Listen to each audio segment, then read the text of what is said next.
Nous suivons avec une particulière attention l'évolution de la situation de nos 46 soldats détenus au Mali depuis le 10 juillet 2022, a dit jeudi M.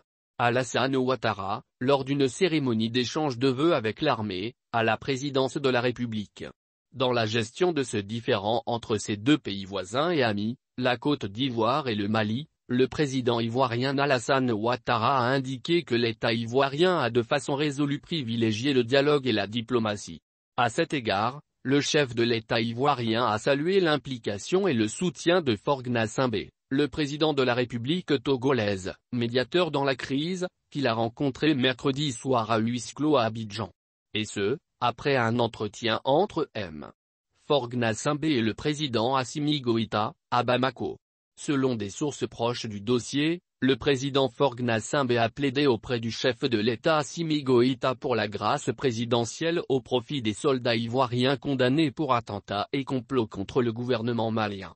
Je voudrais également remercier nos pays respectifs pour les encouragements apportés à nos actions et les approches envers les autorités maliennes en vue d'un dénouement heureux et apaisé de ce malentendu, a-t-il ajouté. Évoquant la situation devant les forces armées, M. Alassane Ouattara a déploré le malentendu regrettable qui dure depuis plus de 5 mois entre ces pays, à savoir la Côte d'Ivoire et le Mali, faisant observer que la Grande Muette a su faire preuve de haute retenue et de patience. Pendant que vos frères d'armes étaient en détention au Mali, vous avez continué à œuvrer au sein de la mission multidimensionnelle intégrée des Nations Unies pour la stabilisation du Mali, la MINUSMA, avec le même engagement, la même détermination et au prix de grands sacrifices à la défense de ce pays voisin, a-t-il poursuivi. M.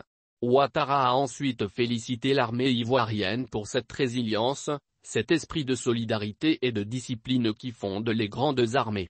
Pour sa part, le chef de l'état-major général, le général de corps d'armée Lassina Douambia, a laissé entendre: nous gardons espoir qu'il nous rejoigne. Au moment où vous allez vous retirer de la MINUSMA, je voudrais vous féliciter pour l'attitude et le professionnalisme observés durant ces 4 années de présence, où 9 des vôtres ont perdu la vie et plusieurs autres blessés, a dit M. Ouattara.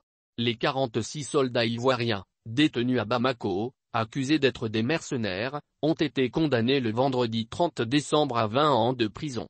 Les 3 soldats libérés en septembre 2022 ont, elles, écopé de la peine de mort par contumace.